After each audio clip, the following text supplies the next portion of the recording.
ومن أحسن قولا ممن دعا إلى الله وعمل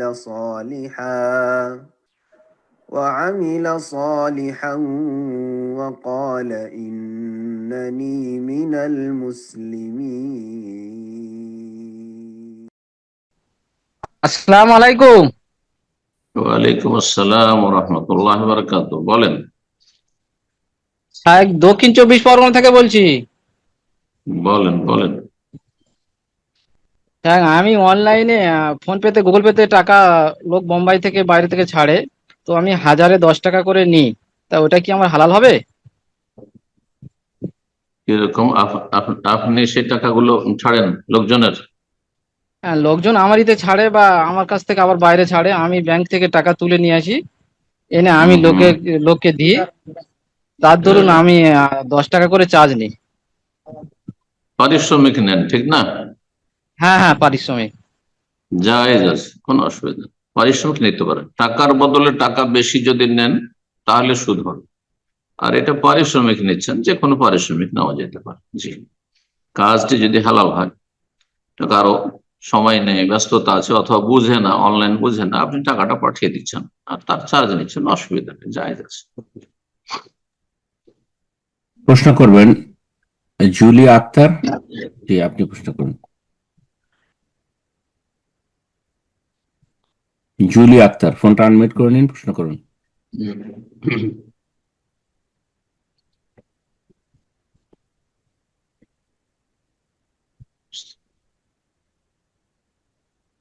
এরপর যে আমরা অন্যকে সুযোগ করে দিয়েছি, প্রশ্ন করবেন ওয়াসিকুল ইসলাম।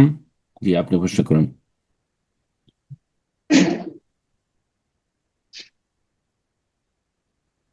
জি, আপনার ফোন আনমিউট হয়েছে, প্রশ্ন করুন।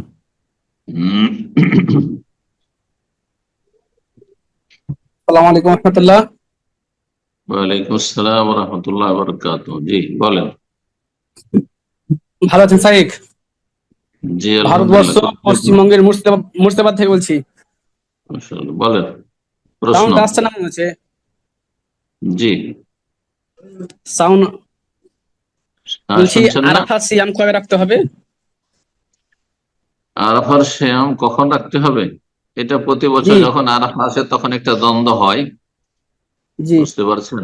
এই ক্ষেত্রে ওলামায়ে কেরাম দুই রকমের মত পোষণ করেছেন। একদল ওলামারা বলছেন যে আরাফা সৌদি আরবে, সুতরাং সিয়ামে আরাফা, আরাফার রোজা যখন, তখন যেই দিন আরাফায় হাজির অবস্থান করেছেন সেটি হচ্ছে আরাফার দিন। কথা বলছেন, জায়গাকে কেন্দ্র করে। সুতরাং সেই দিনে রাখবেন। আর জানতে পারছেন আজকের থেকে 30-40 বছর, 50 বছর আগে তখন জানতে পারতো না গ্রামে গঞ্জে, এখন সোশ্যাল মিডিয়ার যুগ, মুহূর্তে সব দেখতে পাচ্ছেন, জানতে পারছেন, তাই করবেন। আর একটি মত হচ্ছে যে না, প্রত্যেক দেশ আরাফার রোজা হয়, আরাফা হয় 9 তারিখে, যেহেতু সৌদি আরবে আমরা আমাদের 9 তারিখে রাখ, সেটি তাদের মত, তাদের ইজতিহাদ, প্রত্যেকের কথার শ্রদ্ধা করি। জি, এখন আপনার যেই কথার ওপর মনে শান্তি হয় সেটার আমল করবে। জি, আহলে হাদিস আলেমদের মধ্যেই দুই ভাগ হয়েছে, ওলামায়ে কেরাম, অন্যরা তো আছে। সুতরাং আপনি যেটাকে ভালো মনে করেন সেটার আমল করবেন, কিন্তু অন্যটা কারো উপর চাপিয়ে দেওয়া, এই মানহাজ ঠিক নয়। ফিকহার ক্ষেত্রে, ফিকহি মাসলা মাসাইলে অবশ্যই উদার অন্তর থাকতে হবে। ইজতিহাদ, দৃষ্টিভঙ্গির পার্থক্য থাকতে পারে। আমার দৃষ্টিভঙ্গি হচ্ছে যে আরাফার রোজা আর আরাফায় হাজী সাহেবরা কখন থাকছে দেখতে পাচ্ছি চোখের সামনে। আর একজন বলছেন না, আরাফা রোজা তো 9 তারিখ হয়, শুধু 9 তারিখের হোক। ভাই, আপনি রাখেন, আপনারটা আপনি রাখেন, আল্লাহ কবুল করবেন। আমারটা আমি রাখছি, আমারটা আল্লাহ কবুল করবেন ইনশাআল্লাহ। জি, বারাকাল্লাহ ফিক। প্রশ্ন করবেন মনির হোসেন।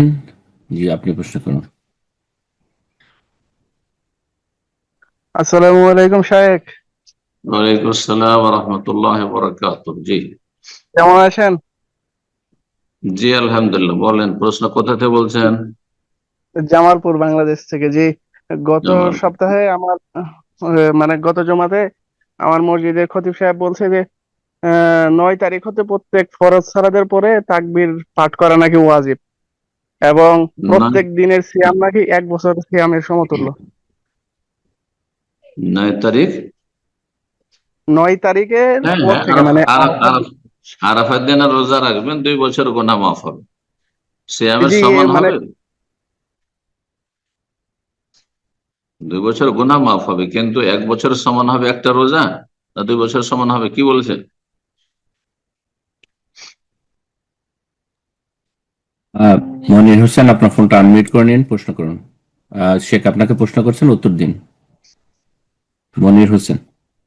আপনার প্রশ্নটা ক্লিয়ার করেন, কি বলছেন? জি জি। সাহেব, মানে খতিব সাহেব বলছে মানে যে 9টা যে সিয়াম মানে প্রত্যেকটাই 1 বছরের, এইটা মানে এই প্রত্যেকটাই 9টা 1 বছরের রোজা সমান। ভালো জি করে বুঝিয়ে বল। 1 তারিখ থেকে 9 তারিখ 9 দিনের রোজা। জি জি মানে এই 9টাই ওই প্রত্যেকটা 1 বছরের সমতুল্য। না, ভুল কথা।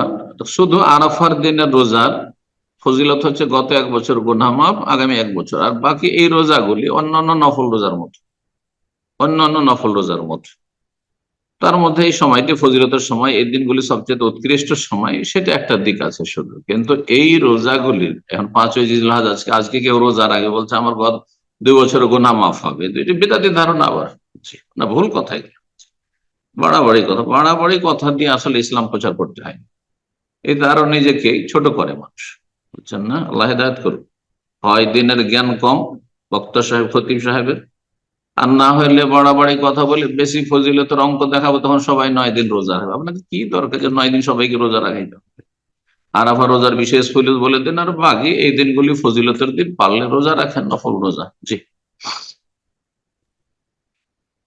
প্রশ্ন করবেন আরিফ বিশ্বাস, আপনি প্রশ্ন করুন। আসসালামু আলাইকুম রহমতুল্লাহ। ওয়ালাইকুম আসসালাম রহমতুল্লাহ বরকাত। জি, বাংলাদেশ রাজশাহী জেলা থেকে বলছি। বলেন প্রশ্ন। আমার প্রশ্নটা হচ্ছে যে কুরবানির ক্ষেত্রে দেখা যায় যে হাদিসে আছে যে কান কাটা কিংবা দাঁত ভাঙা পশুকে জায়েজ বলা হয়েছে, কিন্তু অনেক আলেম দেখা যায় এটাকে হারাম বলে। তা আসলে কোনটা ঠিক? ভুল বল। যদি কান কাটা থাকে, অথবা শিং ভাঙা থাকে, অথবা দাঁত কিছু ভাঙা থাকে, তো এগুলো অপছন্দনীয়, মাকরুহাতের মধ্যে, এগুলোতে কোরবানি হবে না এমন কথা নেই। নবী সাল্লাল্লাহু আলাইহি ওয়াসাল্লাম সেই হাদিস যেটি রয়েছে, আরবাউন লা তাজুজু ফিদ দাহায়া, কোরবানিতে 4টি বড় ধরনের দোষ থাকলে কোরবানি হবে না। বোঝা গেছে? একেবারে খোঁড়া, আল বাইয়ানু আরাজহা, একবারে স্পষ্ট খোঁড়া, হ্যাঁ ল্যাংড়া, অথবা স্পষ্ট কানা। কানাই যদি না হয় তাহলে অন্ধ হবে না, কানা বা অন্ধ, একটা চোখ কানা অথবা দুটোই অন্ধ হবে না। আর বলা হয়েছে যে অত্যন্ত দুর্বল, অত্যন্ত দুর্বল, চলতে পারে না, তা হবে না। আর একটা বলা হয়েছে যে এমন ক্ষীণ হয়েছে, এমন ক্ষীণ হয়েছে যে চামড়া হাড়ে লেগে গেছে, গোস্ত নেই, লাতুনতি, এবার হবে না। এই 4টি দোষের কথা বল। হ্যাঁ, আহ হ্যাঁ, জি জি জি, এই 4টি রয়েছে। বাকি আর বড় দোষগুলো, এগুলো থেকে মুক্ত থাকতে পারলে ভালো। সিং একটু ভাঙা আছে, অথবা দাঁত একটু ভাঙা আছে, অথবা কোনো জায়গায় লেজ একটু কাটা আছে, এগুলোতে কোরবানি হবে না এমন কথা ভুল কথা। আমাদের আলোচনা কোরবানির সময় বিস্তারিত আছে, শুনে নিন। প্রশ্ন করবেন মোহাম্মদ মারুফ গাজী, জি আপনি প্রশ্ন করুন।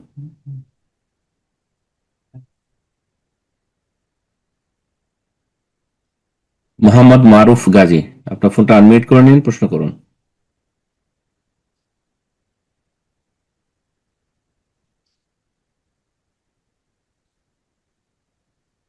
এ পর্যায়ে প্রশ্ন করবেন আব্দুল্লাহ বিন আরিফ।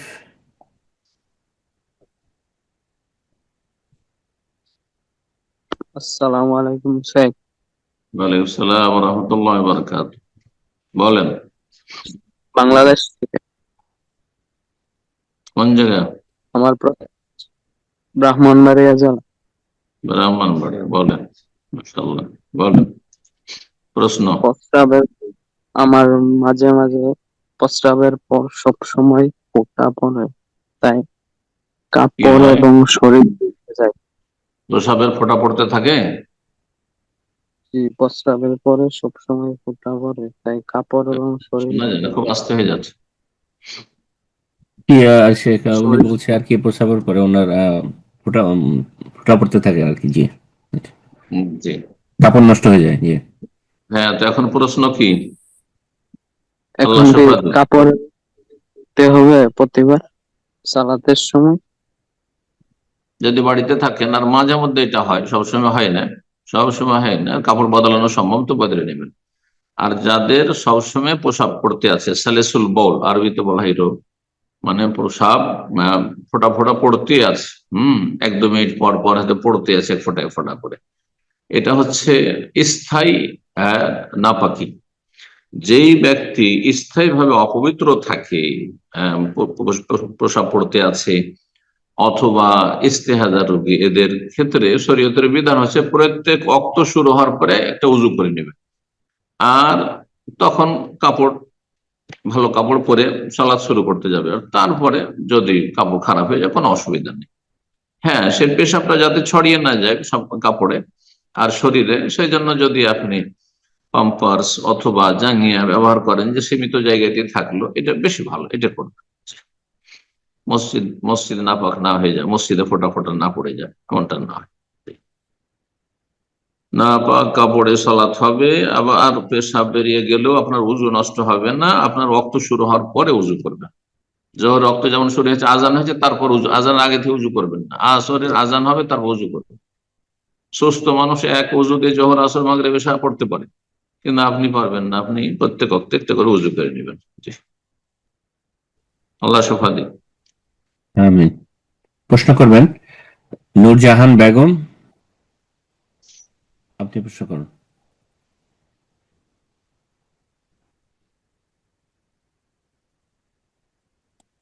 জি, নূরজাহান বেগম, ফোনটা আনমিউট করে নিন, প্রশ্ন করুন।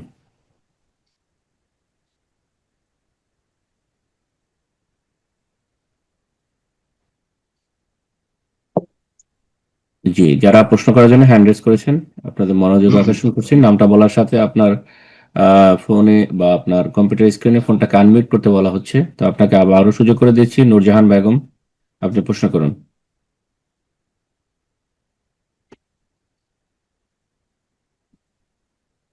এ পর্যায়ে প্রশ্ন করবেন মুখলেস উদ্দিন, জি আপনি প্রশ্ন করুন।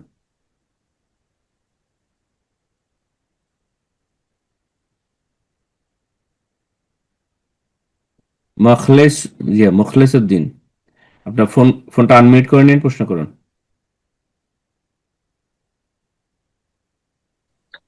আসসালামু আলাইকুম স্যার। ওয়ালাইকুম আসসালাম রহমতুল্লাহ বরকাত। বলেন, প্রশ্ন বলেন, কোথা থেকে বলছেন? আমি তাইবা থেকে বলছি, সৌদি আরব। জি, তাইবা, সৌদি আরব, তাইবা। বলেন। আমার প্রশ্ন হচ্ছে কি, ওই আমার আকিকা করা হয়নি, আমাকে কোরবানি দেওয়া যাবে? শোনা যাচ্ছে আপনার কথা, শুনতে পাচ্ছেন? আপনাদের সাউন্ডটা একটু ঠিক করে নিন। তো সম্ভবত উনি প্রশ্ন করছেন যে ওনার আকিকা দেওয়া হয়নি, ওনার কি কোরবানি দেওয়া যাবে, এটাই সম্ভবত উনি প্রশ্ন করেছেন। এটা কি আপনার ও প্রশ্ন? আচ্ছা, আচ্ছা। যদি এটাই প্রশ্ন, জি, জি, আকিকার সাথে কোরবানির কোনো সম্পর্ক নেই। আকিকা আলাদা সুন্নত কাজ, সুন্নতে মুআক্কাদা, আর কোরবানি আলাদা সুন্নত মুআক্কাদা। কোরবানির সাথে আকিকার সামান্যতম কোনো সম্পর্ক নেই। আকিকা দেওয়া দায়িত্ব ছিল আপনার বাবার, আপনার অভিভাবকের। আর কোরবানি আপনি আর্থিক দিক থেকে সচ্ছল, মোটামুটি সংসার চালিয়ে কোরবানি দিতে পারবেন, সুতরাং একটা কোরবানি দেবেন, এটি সুন্নাত মুআক্কাদা। জি, আকিকা দেওয়ার যখন সময় ছিল আপনার, তখন হয়তো অভাব ছিল আপনার আব্বার, এখন আপনি সচ্ছল হয়েছেন আলহামদুলিল্লাহ, সুতরাং আপনি কোরবানি দেন। আপনার আকিকা আগে দিতে হবে, তারপরে কোরবানি দিতে হবে, এমন কিছু শরীয়তের বিধান নেই। এক কথায় আকিকার সাথে কোরবানির কোনো সম্পর্ক নেই। জি। এ পর্যায়ে প্রশ্ন করবেন মোহাম্মদ মারুফ গাজী, যে আপনাকে আবার সুযোগ করে দিয়েছি, ফোনটা আনমিউট করে নিন, প্রশ্ন করুন। মোহাম্মদ মারুফ গাজী।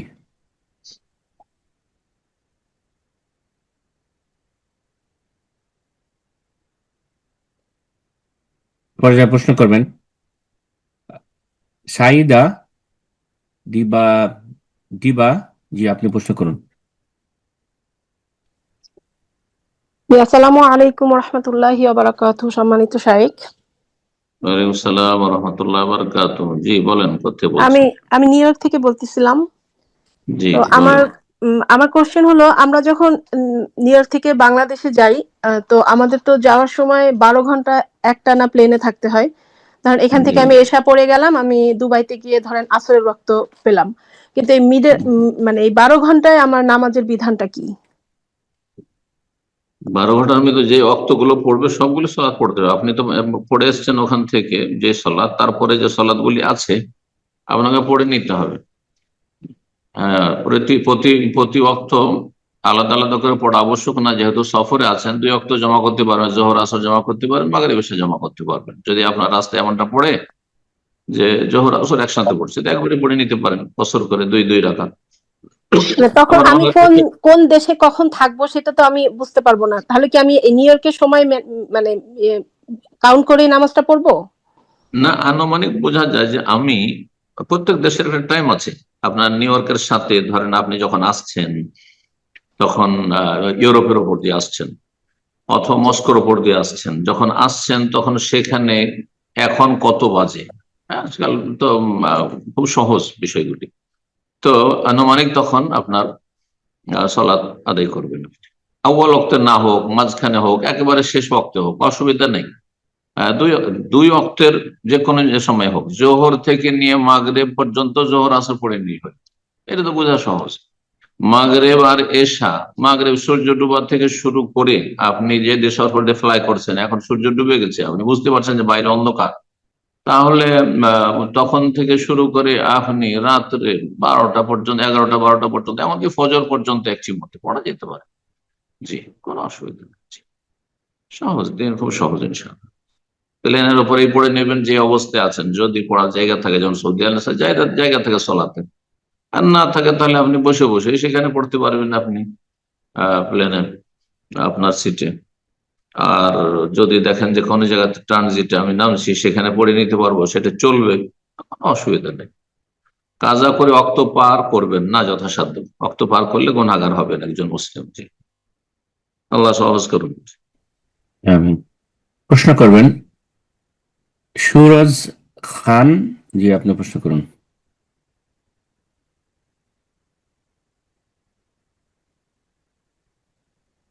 সুরজ খান, ফোনটা আনমিউট করে নিয়ে প্রশ্ন করুন।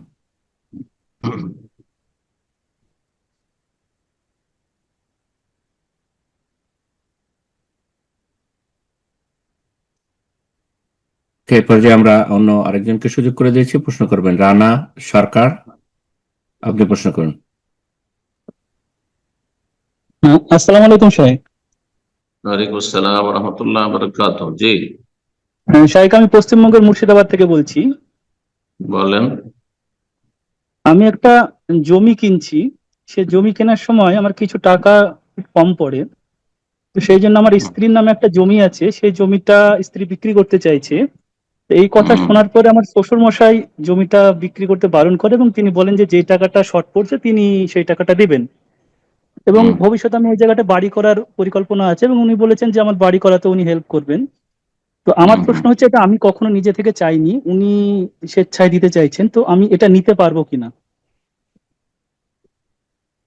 আমাদের সমাজে যেহেতু যৌতুকের কুপ্রথা আছে, যেটি হারাম, যেটি জুলম, আকল আমওয়ালিন নাস বিল বাতিল, অন্যের ধন সম্পদ অন্যায় ভাবে ভক্ষণ করা, যা হারাম, কাবিরা গুনাহ। আর এই কুসংস্কার আছে, সেটা না চাইলেও শ্বশুর মনে করে যে জামাইকে না দিলে সমাজ কি বলবে, ওর বাপ মা কি বলবে, ওর ভাই বোনেরা কি বলবে, আমার মেয়েটা সুখে থাকবে না। এই সমস্যাগুলো আছে, যার ফলে আপনি এটাকে যথাসাধ্য এড়িয়ে চলবেন। হ্যাঁ, সন্দেহের জায়গা থেকে, হারাম রুজিতে বেঁচে থাকবেন, আল্লাহ আপনার বরকত দেবেন। আপনি বলছেন আমি নেব না, আপনি তারজা হাসানা দেন, আমি ধার নিচ্ছি, আমি ধীরে ধীরে কিস্তিতে এই টাকাটা শোধ করে দেবো, বা অন্য জায়গায় জমি বিক্রি করে আপনাকে দিয়ে দেবেন, কিন্তু আপনি এভাবে টাকা দেবেন। ওনার মেয়েকে দেবেন, দেবেন আপনাকে কেন দেবেন, ওনার মেয়েকে দেবেন। হ্যাঁ, ওনার মেয়ের নামে যদি জমিটা করেন তাহলে ঠিক আছে, ওনার মেয়ের নামে করছি আর উনি করে দিতে চাইছেন, তাহলে ওনার এই মেয়েকে দিলে আরো মেয়েরা আছে, ছেলেরা আছে, সবাইকে দিতে হবে। বোঝা গেছে? জি, এটা হাদিয়া হয় না যে আপনার জমি টাকা লক্ষ লক্ষ টাকা কমে যাচ্ছে, তো জমি কেনাতে সেখানে সহযোগিতা করবে আর বলে এটি হাদিয়া না, এভাবে হাদিয়া হয় না, হাদিয়া না। এটা সমাজে কুপ্রথা আছে যৌতুকের, সেটার চাপের মুখে দিচ্ছেন উনি। জি, খুশি করার জন্য জামাইকে, হ্যাঁ মেয়েটা আমার সুখে থাকবে। সমস্ত মেয়ের বাবারা মায়েরা চায় যে আমার মেয়েটা সুখে থাক, যে কোনো উপায় হোক না কেন। সুতরাং সমাজ কি চায় ওটা বুঝি। ওই জামাই যে আছে, জামাইয়ের বাপ মা কি চায়? জামাই তো বৃন্দার পরেশগার, কিন্তু বাপ মা তো লোভী, ভাই বোনেরা তো লোভী, তারা তো কষ্ট দিবে আমার মেয়েটাকে, সুতরাং দিয়ে দিই কিছু। বুঝতে পারছেন? এসব বেঁচে থাকবে। আল্লাহ হেফাজত করুক। প্রশ্ন করবেন ওয়াহিদুর রহমান। জি, আপনি প্রশ্ন করুন। আসসালামু আলাইকুম ওয়া রাহমাতুল্লাহি ওয়া বারাকাতুহু। ওয়ালাইকুম আসসালাম ওয়া রাহমাতুল্লাহি ওয়া বারাকাতুহু। আমি মুর্শিদাবাদ জেলার শামসেরগঞ্জ থানার অন্তর্ভুক্ত তারাপুর থেকে। জি বলেন, প্রশ্ন বলেন। আমার যে আত্মীয়তার সম্পর্ক বজায় রাখা কতটুকু জরুরি, কতটুকু সম্পর্ক বজায় রাখা জরুরি আর কি। অনেক আত্মীয়তার সময় চলাফেরা করতে গিয়ে দেখা হ্যাঁ, আত্মীয়তার কথা সম্পর্ক হচ্ছে ভালো অনেক রাখা করবো। হ্যাঁ, কি হয়েছে? হয় সম্পর্ক আর কি হচ্ছে বলেন। অনেক সময় চলাফেরা করতে একটু মনোমালিন্য হয় আর কি। তো পরবর্তীতে মানে আমি সম্পর্ক বজায় রাখা দেখালেও মানে তাদের পক্ষ থেকে কোনো আগ্রহ দেখা যায় না আর কি। তো একটু বিষয় বলুন স্যার। এই ক্ষেত্রে করণীয় কি, তাই তো বলছেন? জি শেখ, এটা ওনার কোশ্চেন যে এই ক্ষেত্রে কি করবে তারা যখন কোনো আগ্রহ প্রথম দেখাবে। কথা বলবো, আত্মীয়তার সম্পর্ক বহাল রাখা ফরজ। যেমন আপনার এবাদত বন্দেগী ফরজ, তেমনি আখলাক চরিত্র অথবা আদান প্রদানের ক্ষেত্রে আত্মীয়র হক হচ্ছে তার সাথে আপনি সুসম্পর্ক রাখবেন, তার ওপর আপনার হক হচ্ছে সে আপনার সাথে সুসম্পর্ক রাখবে, এটি ফরজ। আর এর বিপরীত করা হচ্ছে হারাম, কাবিরা গুনাহ, হ্যাঁ লানতের কাজ, জাহান্নামে যেতে হবে, জান্নাত পাবে না। নবী সাল্লাল্লাহু আলাইহি ওয়াসাল্লাম লা ইয়াদখুলুল জান্নাতা কাতিউন, আত্মীয়তার সম্পর্ক ছিন্নকারী জান্নাতে যাবে না, জান্নাতে যাবে না। আল্লাহ রাব্বুল কোরআনে কারীমে ইরশাদ করেছেন, ফাহাল আসাইতুম ইন তাওয়াল্লাইতুম আন তুফসিদু ফিল আরদি ওয়া তুকাত্তিউ আরহামাকুম উলাইকা আল্লাযীনা লা'নাহুমুল্লাহ ফাআসাম্মাহুম ওয়া আমা আবসারাহুম।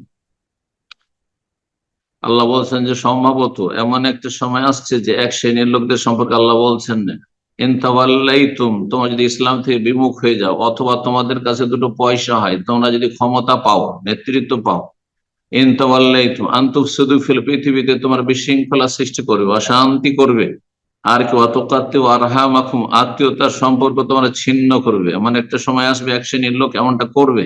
অধিকাংশ লোকের আজকাল দুনিয়ার স্বার্থ থাকলে আত্মীয়তার সম্পর্ক আছে, না হলে নেই।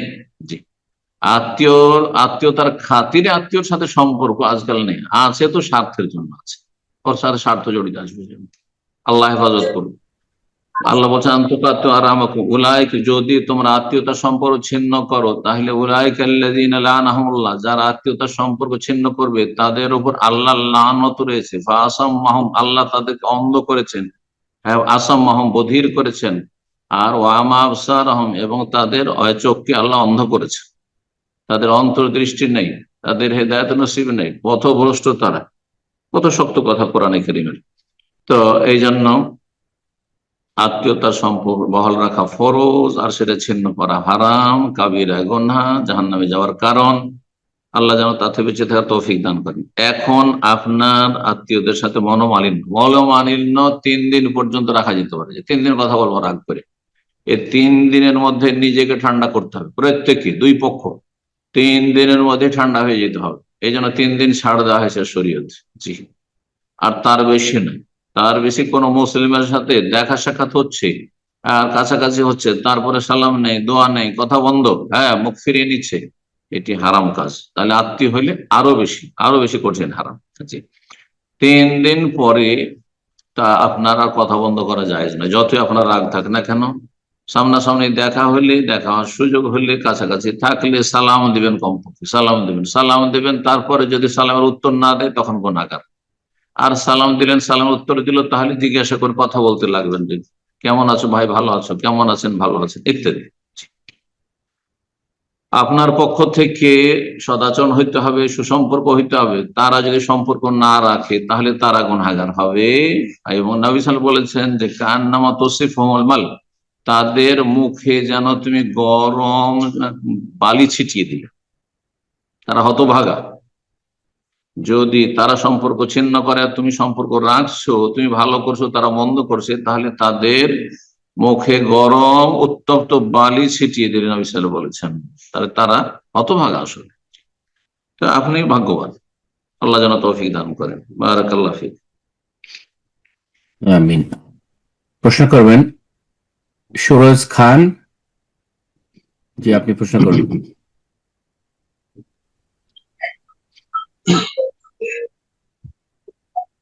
জি, আপনার ফোন আনমিউট হয়েছে, প্রশ্ন করুন। আসসালামু আলাইকুম সাহেব। ওয়ালাইকুম আসসালাম ওয়া রাহমাতুল্লাহি ওয়া বারাকাতুহু। জি, আমার অনেকগুলো প্রশ্ন আছে, আমি কি জিজ্ঞাসা করতে পারি? কোথা থেকে বলছেন আপনি? একটা করা যাবে, শুধু বাংলাদেশ একটা। বাংলাদেশ ঢাকা কেরানীগঞ্জ থেকে বলছিলাম। একটা প্রশ্ন করেন, আর অনেক ভাই বোন লাইনে আছে, আপনি একটা করেন, দেখা যাবে তারপর আবার সুযোগ সাহেব নেবেন সামনের সপ্তাহে। সাহেব, আমরা যেমন জানাজার সালাতে এবং ঈদের সালাতে কি ইমাম মুক্তাদের দিকে ঘুরে কি বলবে পায়ের সাথে পা, কাঁধের সাথে কাঁধ লাগান? যে কোনো সালাতে বলবে, অসুবিধা কি? সালাত না নাম, যখন তার নাম নামাজ, ঈদের নামাজ, ঈদের সালাত, তারপরে জানাজার সালাত, সুতরাং বলতে পারে সব সুফ কাতার গুলি সোজা করেন, কাতার সোজা তাতেও করতে হবে। জি, বলবেন। জি,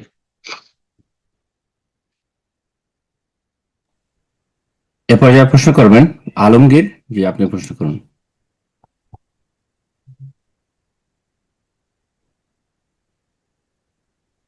আলমগীর, ফোনটা আনমিউট করে নিন, প্রশ্ন করুন।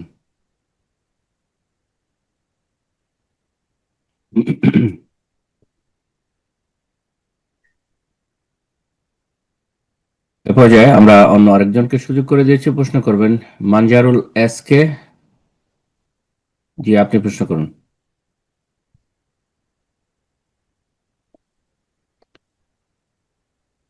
মানজারুল এস কে, ফোনটা আনমিউট করে নিন, প্রশ্ন করুন।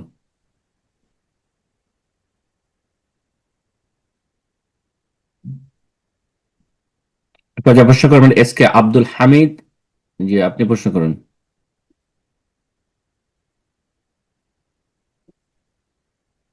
এস কে আব্দুল হামিদ,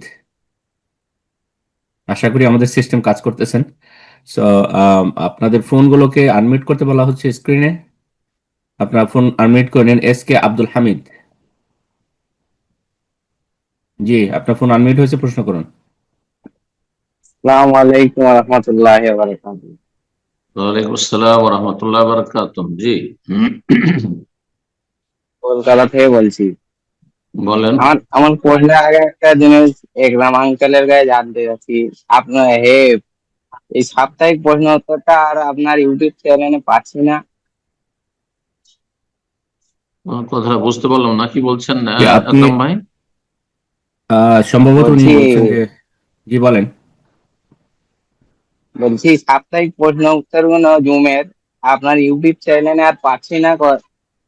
ও জি, আচ্ছা, ওটা সম্ভবত ওটা পর্যায়ক্রমে আসছেন। যারা ব্রাদাররা এগুলো কাজ করতেছেন, ব্যস্ততার কারণে হয়তো একটু সময় লাগছে। তো বাট এটা আসতেছে। আপনি ইউটিউব চ্যানেল যেটা আমাদের পূর্বের তাহুদের নিয়োগ, যেটা ওটাতে আপনারা ফলো করেন, ইনশাল্লাহ পেয়ে যাবেন। জি, জাজাকাল্লাহ খাইর। আপনার প্রশ্ন থাকলে প্রশ্ন করুন। তাওহীদের ডাক, আমার প্রশ্নটা তাওহীদের ডাক। জি, তাহুদের নিয়োগ। জি, তো প্রশ্নটা হচ্ছে যৌতুক সম্পর্কে।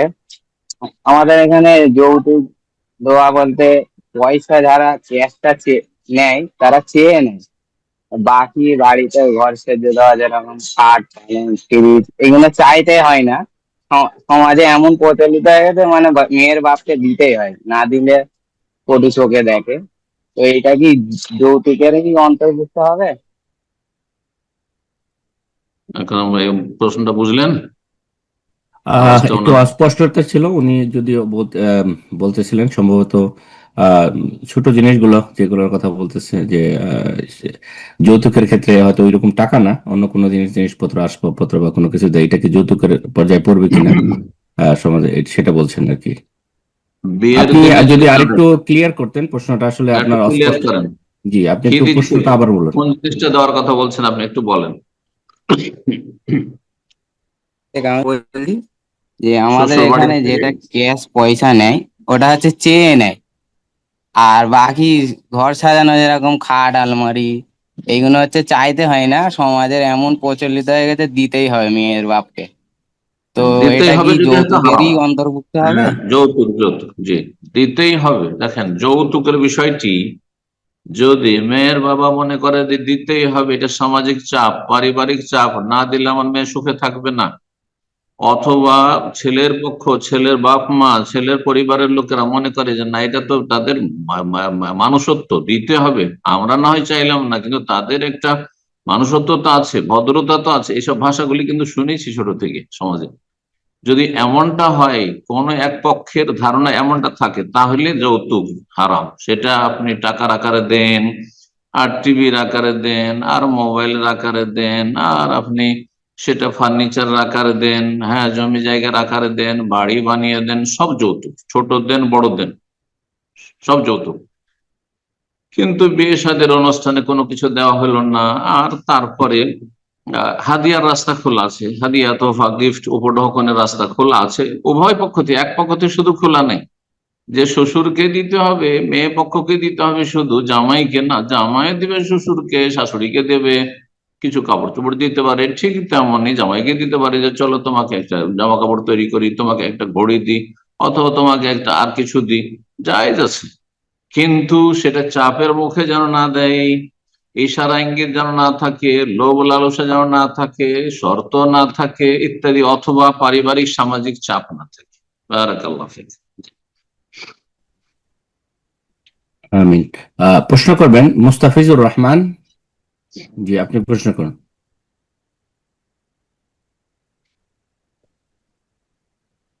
জি, আপনার ফোন আসসালামু আনমিউট আলাইকুম হয়েছে। রহমতুল্লাহ। ওয়ালাইকুম আসসালাম রহমতুল্লাহ বরকাত। জি ভাই ভালো আছেন? জি, আমি আলহামদুলিল্লাহ। কে বলছেন? আমি মোস্তাফিজুর রহমান বলছি, ভারতের পশ্চিমবাংলায় দক্ষিণ 24 পরগনা জেলা থেকে বলছি। জি, প্রশ্ন বলেন। আমার প্রশ্নটা হচ্ছে, আমি মোবাইল ব্যবসা করি, মোবাইলের, ঠিক আছে? হুম হুম, জি কিন্তু আমি মোবাইলের ব্যবসা করি। জি, বলেন। এখন তো প্রত্যেক ব্যবসায় ফাইন্যান্স চলে এসেছে। সেক্ষেত্রে কাস্টমার তো ক্যাশে কিছু মোবাইল নিতে চাইছে না, ফাইন্যান্স হুম নিতে চাইছে। তো এখন তো হুম আমি ফাইন্যান্স তো করি না, সেই ক্ষেত্রে কি আমি এই ফাইন্যান্সের ব্যবসাটা করতে পারবো কি? এরকম ফাইন্যান্স মানে আপনার ইনস্টলমেন্ট যেটাকে বলছে, কিস্তিতে? হ্যাঁ হ্যাঁ হ্যাঁ, কিস্তিতে কিস্তিতে, মানে আমি যে এখন তো কিস্তি করি না, কিন্তু কিস্তি ছাড়া কেউ ক্যাশে মোবাইল নিতে চাইছে না। হম হম, শুধু মোবাইল না, ফ্রিজ, হ্যাঁ, ওয়াশিং মেশিন, হ্যাঁ, অমক ফ্রিজ, তমক, এসি, ওয়াশিং মেশিন সবকিছুই। সবই হচ্ছে আজকাল। হ্যাঁ হ্যাঁ, জি জি। হ্যাঁ হ্যাঁ, কোনো কিছু ক্যাশে নিতে চাইছে না, মোটামুটি কিস্তিতে নিতে চাইছে। জায়েজ আমি কিনা এটাই জিজ্ঞাসা আপনার, ঠিক না? জি। তো আপনার প্রশ্ন উত্তর হচ্ছে যে, যদি যখন কেনা বেচা হচ্ছে তখন বিষয়টি স্পষ্ট থাকে যে নগদে নিচ্ছেন না ধারে নিচ্ছেন। নগদ হলে নগদের রেটে আপনি বলবেন, আপনি বিক্রেতা হিসাবে। আর যদি ধার বাকিতে হয়, বা সেটা আপনার কিস্তিতে হয়, ইনস্টলমেন্টের মাধ্যমে হয়, যে প্রতি মাসে এত টাকা করে এত টাকা করে, তাহলে সেটা সেই সময় ক্লিয়ার থাকতে হবে, তাহলে জায়েজ। অধিকাংশ ওলামাদের কাছে জায়েজ, অল্প ওলামারা কিস্তি কেনা জায়েজ বলেছে, জায়েজ। এটা জায়েজ না করলে মুসলিম উম্মার জন্য মানে রাস্তা একেবারে সংকীর্ণ সংকুচিত হয়ে যাবে। অধিকাংশ সৌদি আরবের হাইয়াত কেবারিল ওলামার প্রায় সব ওলামারাই জায়েজ করেছেন। জি, এক দুইজন হয়তো নীরবতা পালন করেছেন, অথবা তারা বিপরীত কোন ফতোয়া দিয়েছেন, কিন্তু সবাই জায়েজ। এক কথা, এখানকার ফতোয়া হচ্ছে যে জায়েজ, কিস্তিতে কেনা বেচা জায়েজ, কিন্তু রেটটা আগে থেকে জানা থাকতে হবে যে কিস্তিতে নিলে এত টাকা হ্যাঁ পড়ছে, হ্যাঁ, আগে নগদ থেকে নিলে। চুক্তি হয়ে যায়, ফাইন্যান্সের সঙ্গে আগে থেকে ওটা চুক্তি। আমাকে প্রশ্নের উত্তরটা দিতে দেন। আর যদি প্রথমে এমন থাকে যে কিছু বলা বলি হলো না, আপনি বিক্রি করে দিলেন, আর তারপরে দিতে এসে বলছে না নগদ দিতে পারছে না, আহ, বা বা কিছু টাকা দিচ্ছি এখন, বাকিটা পরে দেব, তখন বলছেন না তাহলে হবে না, তাহলে কিন্তু তাহলে দাম বাড়াইতে হবে, তাহলে দাম বাড়াইতে হবে, তখন হারাম, জায়েজ নাই। তখন বাই আতানাফি বাইয়া, একটি একটি ব্যবসাতে দুই ব্যবসা হয়ে যাচ্ছে, সেই হাদিস নিষেধ রয়েছে যে ওইটার অন্তর্ভুক্ত হয়ে যাচ্ছে, এটা তখন জায়েজ, বুঝা গেছে। আর তার তখন সুদ হবে, তখন সুদ হবে। জাযাকাল্লাহ খায়ের। এরপর যে প্রশ্ন করবেন আলমগীর, আপনি প্রশ্ন করুন।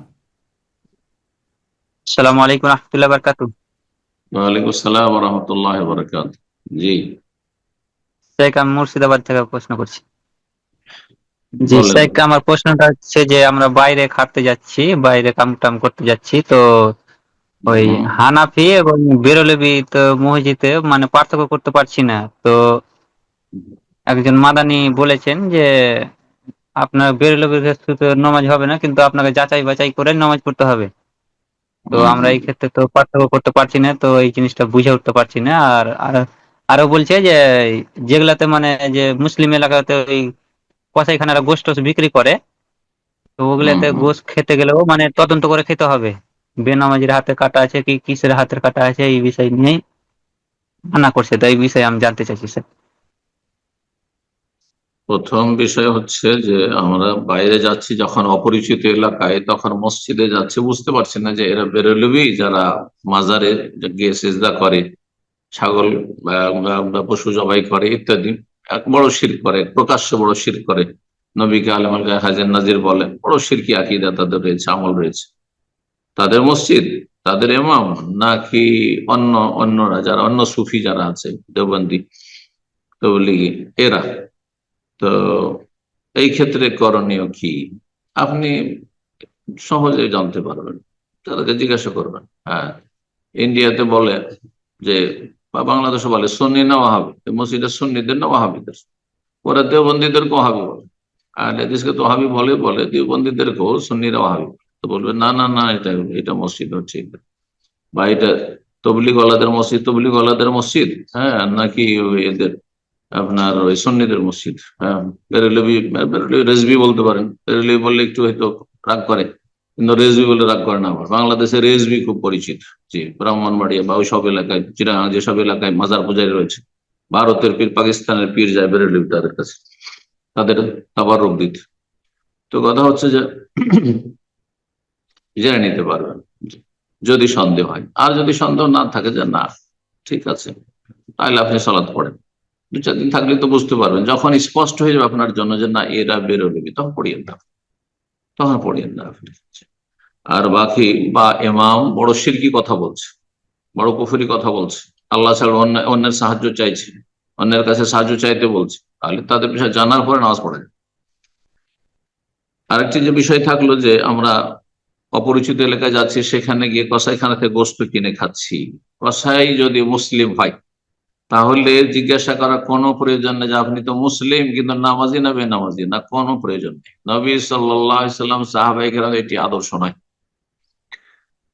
আর জবাইয়ের ক্ষেত্রে আহলে কিতাব ইহুদি নাসারারও জবাই জায়েজ রয়েছে, কথা বোঝা গেছে।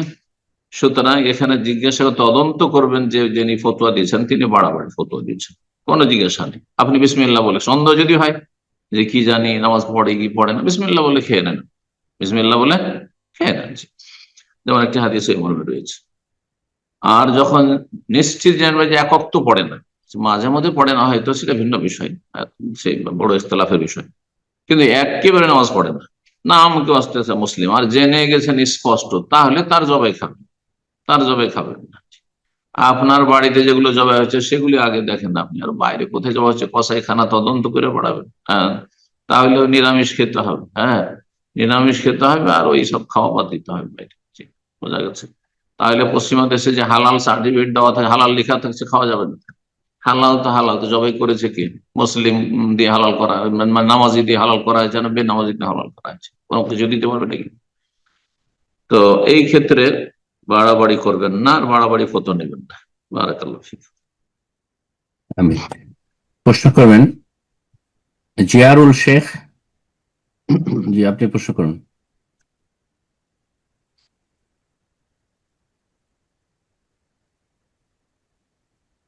আসসালামু জি, আলাইকুম আপনার স্যার। জি আসসালামু বলেন। আলাইকুম স্যার। ওয়ালাইকুম সালাম ওয়া রাহমাতুল্লাহি ওয়া বারাকাতুহু। আমি বলছিলাম শেখ, আমি রাজমিস্ত্রি কাজ করি। কোথায় কোথায় থাকেন, কোথা থেকে বলছেন? আমি পশ্চিমবাংলা হাওড়া জেলা থেকে বলছি। আচ্ছা আচ্ছা, বলেন। আমি রাজমিস্ত্রি কাজ করি। যখন আমি অত ভালো মানে এই মানে ইসলামিক দিনের ব্যাপারে কিছু জানতাম না, তখন আমি ধরেন কারখানার মধ্যে কাজ করতাম। তো সেই হুম, কারখানা থেকে অনেক কিছু না বলে নিয়ে নিয়েছি। যেমন ধরেন সেসব খুব একটা মানে দামি জিনিস আমার কাছে, মানে ওদের কাছে না। যেমন বালতি, হয়তো কোনো লোহা লাক্কর, বা হয়তো কোনো কিছু আসবাবপত্র, কাঠ ফাট, আমরা রাজমিস্ত্রি মানুষের রক্ষা করার জন্য এইসব গুলো জিনিস নিয়ে নিয়েছি। কিন্তু এখন আমি মনোকষ্ট পাচ্ছি।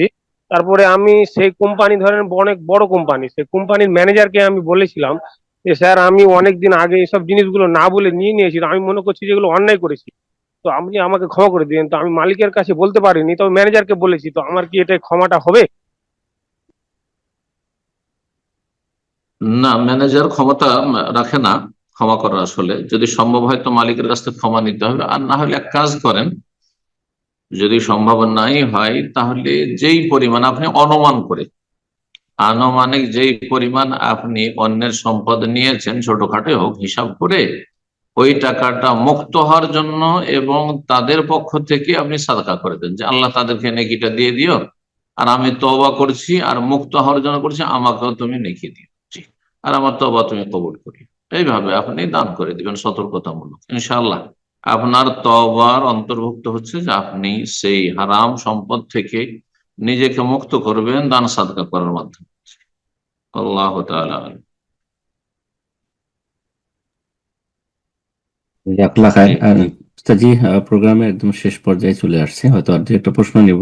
তো তার আগে ঠিক আমরা আছে। জানতে চাচ্ছিলাম যে আগামী প্রোগ্রাম কি, আমাদের তো সামনে ঈদের দিন আগামী প্রোগ্রাম আসতেছে। তো পড়ে যাবে আপনার এতে 12 তারিখ পড়ে যাবে সম্ভবত। জি, জি জি জুমাবার হচ্ছে। আর ভারত বাংলাদেশে 11 তারিখ, ঈদের পরের দিন। জি। এই দিনটাকে প্রোগ্রাম করবেন যদি করতে চান তো আমি অবসর আছি, আর না আমার মানে ছুটি করলেই ভালো নাকি। ঈদের আসলে অনেকে আছে, দেখা গেল আপনার তৃতীয় দ্বিতীয় তৃতীয় দিন কোরবানি করে বা এরকম আছে, ব্যস্ততা হয়তো জি থাকে। জি, আপনি যেটা ভালো ব্যস্ত মনে থাকবেন। করেন। জি, আমার মনে হয় ছুটি করে দেওয়া ভালো, না একটা নোটিশ দিয়ে ইনশাআল্লাহ দিবেন, সামনে রবিবার ছুটি থাকবে। ইনশাআল্লাহ, জাযাকাল্লাহ খায়ের। তো ইনশাআল্লাহ আমরা আজকের প্রোগ্রামের সর্বশেষ প্রশ্ন নেব, যার মাধ্যমে আমাদের আজকের প্রোগ্রাম শেষ হবে, এবং পরবর্তী প্রোগ্রামে বাকি যারা প্রশ্ন করতে পারলেন না ইনশাআল্লাহ প্রশ্ন করতে পারবেন। প্রশ্ন করবেন আহ, নাজরুল ইসলাম। আচ্ছা, নজরুল ইসলাম। জি, নজরুল ইসলাম, আপনি প্রশ্ন করুন। আসসালামু আলাইকুম। ওয়ালাইকুম আসসালাম ওয়া রাহমাতুল্লাহি ওয়া বারাকাতুহু। জি, কেমন আছেন শাইখ? আলহামদুলিল্লাহ। বলেন, কোথায় বলছেন? শাইখ, আমি বাংলাদেশ ময়মনসিংহ থেকে বলতেছি। বারাকাল্লাহু ফিকুম, বলেন। আমার প্রশ্নটা হচ্ছে শাইখ, আপনার একটা বক্তব্য শুনেছিলাম যেখানে বেনামাজি হচ্ছে দুই ধরনের, মানে সালাফদের মধ্যে দুইটা মত পাওয়া যায়। তো আমি জানতে চাচ্ছি, মানে আপনার মতে এই দুইটার মধ্যে কোনটা বেশি সঠিক, মানে এটা জানাবেন। আর হচ্ছে আমার পরিবারের বেনামাজি, বেনামাজির জি কি, বেনামাজির হুকুম? মানে জি জি, বেনামাজির হুকুম কোন ধরনের বেনামাজি কাফের? তো আপনার মতে কোনটা সঠিক দুইটার মধ্যে, আপনি যে দুইটা বলছিলেন আর কি। আর হচ্ছে আমার পরিবারে আব্বা একেবারেই নামাজ পড়ে না, মানে শুক্রবারে নামাজটাও পড়ে না, কিন্তু আম্মা 5 ওয়াক্ত নামাজ পড়ে। এমন কথা হচ্ছে যারা বলে কোন কথা? যে 5 ওয়াক্ত নামাজ পড়ে জি শুক্রবার পড়ে না? এমন মুসলমান আছে আবার 5 ওয়াক্ত পড়ে আবার শুক্রবার পড়ে না, কেন? না না, বলতেছি আমার আম্মা 5 ওয়াক্ত নামাজ পড়ে, কিন্তু আব্বা জুমার নামাজটাও পড়ে না, মানে পড়েই না। ও, পড়ে না। আল্লাহ হেদায়েত করুক, না, জাহান্নামের পথ থেকে এখন রক্ষা করুক। জি, তো এখন কথা হচ্ছে যারা যারা বলে যে বেনামাজি কাফের, আর অনেকে বলে যে মানে বিবাহ বিচ্ছেদ হয়ে যায়, তো এই মুহূর্তে কি আম্মা গুনাহগার হচ্ছে? আর আম্মার করণীয় কি, যদি এটা জানাতেন আর কি। জাযাকাল্লাহু খাইর। প্রশ্ন করে তো আপনি আপনার বাবা মা বা আপনি নিজে জটিলতায় পড়ছেন, যেমনটা বললেন যে আপনার বাবা মা, আপনার মা নামাজ পড়ে 5 ওয়াক্ত, কিন্তু আপনার বাবা 5 ওয়াক্ত তো পড়ে না, জুমাও পড়ে না। যে ব্যক্তি 5 ওয়াক্ত পড়ে না, জুমাও পড়ে না, সেই ব্যক্তি কাফের, বড় কাফের, এতে কোনো সন্দেহ নেই। সেই ব্যক্তি কাফের, কারণ কাফের সাথে সংসার করা জায়েজ নয়, কাফের সাথে মিলিত হওয়া জায়েজ নয়, একসাথে থাকা জায়েজ নয়। জি, সুতরাং আপনি এখন সাবালক হয়েছেন, আপনি এখন অভিভাবক আপনার মায়ের। তো শরীয়তের ফতোয়া এটা, যদি বাস্তবায়ন করতে পারেন তো এটি করা উচিত, যে আপনার বাবাকে আপনার মা থেকে বিচ্ছিন্ন করতে হবে। এটি শরীয়ত বলে, এটাই শরীয়তের বিধান। আল্লাহ তৌফিক দান করুন, আর না হলে আপনার বাবাকে এখন আল্লাহ হেদায়েত নসিব, দোয়া করেন আল্লাহ হেদায়েত করুক। জি, আজর যেন না হয়, ইব্রাহিমের অনুসারী হয়, আবু তালেব আবু লাহাব যেন না হয় নবীর চাচাদের মতো, হ্যাঁ, বরং আব্বাস আর হামজার মতো যেন হয়। আল্লাহ তাকে হেদায়েত দান করুক। তো এই হচ্ছে শরীয়তের মাসলা। তো যে কথাটি বলবো আবার বলছি, আর সেটি আগে যে প্রশ্ন করেছেন সেটার উত্তর হয়ে গেছে এখানে, যে যেই ব্যক্তি একেবারে নামাজ পড়ে না, 5 ওয়াক্তের কোনো ওয়াক্ত পড়ে না, সপ্তাহ চলে গেল, মাস চলে গেল, নামাজ পড়েন না, জুমা পড়েন না, জুমা নেই, নামাজ নেই, জামাত নেই, সেই ব্যক্তি মুসলিম নয়। জুমা জামাত, আর মাঝে মধ্যে হলো জামাতে যাবে, আর নামাজ 5 টাইম পড়তে হবে। 5 টাইম, এক আধ টাইম যদি ছুটে যায় তো কিছু লোক, কিছু আইম্মায়ে কেরাম তাদেরকেও কাফের বলেছেন, কিন্তু এই ক্ষেত্রে সতর্কতামূলক ফতোয়া, এবং আমি যেটাকে পছন্দ করি এবং সেটা পর্যন্ত পৌঁছেছি, যে যেই ব্যক্তি একেবারে নামাজ পড়ে না সেই ব্যক্তি বড় কাফের, মাঝে মধ্যে পড়ে সেই ব্যক্তি বড় ফাঁসে পাপিষ্ট, কিন্তু বড় কাফের না বলা উচিত, ছোট কাফের সে। আল্লাহ হেদায়েত দান করুন। আমি জাযাকাল্লাহ খায়ের। তো ইনশাআল্লাহ উস্তাদজি আজকে এখানে শেষ করা যাক। তো সম্মানিত দিনী ভাই ও বোনেরা, ইনশাআল্লাহ প্রোগ্রাম শেষে জরুরি ঘোষণা থাকবে, আপনারা অপেক্ষা করবেন। যে উস্তাদজি আজকে দোয়া করে শেষ করে দিন। জাযাকাল্লাহ খায়ের। জাযাকুমুল্লাহ খায়ের। দীর্ঘ আলোচনা এবং প্রশ্ন উত্তরের পরে দোয়া করি আল্লাহ রাব্বুল আলামিন যেন এই মোবারক দিনগুলিতে, আশরা জিলহিজ্জা, জিলহজ মাসের প্রথম 10 দিনের আজকে 5 তারিখ, আল্লাহ রাব্বুল আলামিন আমাদের নেক আমল কবুল করুন, আমাদের ত্রুটিগুলি থেকে মুক্তি লাভের তৌফিক দান করুন, এবং ফরজের হেফাজতের সাথে সাথে, ওয়াজিবাতের হেফাজতের সাথে সাথে সুন্নাত নফল বেশি বেশি আদায়ের তৌফিক দান করুন। এই জিলহজ মাসের 10টি দিনে যেসব করণীয় রয়েছে আমাদের ভাই বোনদেরকে আল্লাহ যেন আরো বেশি তৌফিক দান করেন, বিশেষ করে তাকবীর, জিকির, বলে তুকাব্বিরুল্লাহ আলা মা হাদাকুম, আল্লাহ হিদায়াত দান করেছেন, সুতরাং আল্লাহর বড়ত্ব মহত্ব ঘোষণা করেন, আল্লাহু আকবার, আল্লাহু আকবার, লা ইলাহা ইল্লাল্লাহ, আল্লাহু আকবার, আল্লাহু আকবার, ওয়ালিল্লাহিল হামদ। বেশি বেশি পড়বেন এবং একটু আওয়াজ করে পড়বেন, যাতে আশেপাশের লোকেরা যারা ভুলে রয়েছে, গাফিল রয়েছে, বেখেয়াল রয়েছে, তাদের স্মরণ হয়, এবং তাতে দাওয়ার কাজ হয়ে যাবে। আপনার জিকির আজকার হবে, এই গুরুত্বপূর্ণ ইবাদত হবে, আর তার সাথে এই সময়গুলিতে চেষ্টা করুন যে কোরআনে কারীম যাতে খতম করতে পারেন, কোরআনে কারীম বেশি চর্চা করতে পারেন, জিকির আজকার বেশি করবেন, এবং যদি এই নফল সিয়ামগুলি, রোজাগুলি রাখা সম্ভব হয় তাহলে রাখবেন, না হলে কমের পক্ষে আরাফার রোজাটি অবশ্যই রাখবেন। আল্লাহ যেন আমাদের আপনাদের সকলকে তৌফিক দান করেন, গুনাহ খাতা আল্লাহ মাফ করেন। যেসব ভাই বোন আজকে আমাদের সাথে ছিলেন, আল্লাহ তাদের উত্তম প্রতিদান দান করেন, নেক আমলের তৌফিক দান করেন, ঈমান ইসলামের উপর আল্লাহ প্রতিষ্ঠিত রাখেন, পরিবার পরিজনকে আল্লাহ শান্তির জীবন দান করেন, ঈমানী জীবন দান করেন, ভালো তরবিয়তের তৌফিক দান করেন, হাজী সাহেবদের আল্লাহ হেফাজত করেন, হেফাজতে আল্লাহ রাব্বুল আলামিন হেফাজতের সাথে আল্লাহ নিয়ে আসেন। ربنا تقبل منا إنك أنت السميع العليم وتب علينا إنك أنت التواب الرحيم سبحان ربك رب العزة عما يصفون وسلام على المرسلين والحمد لله رب العالمين.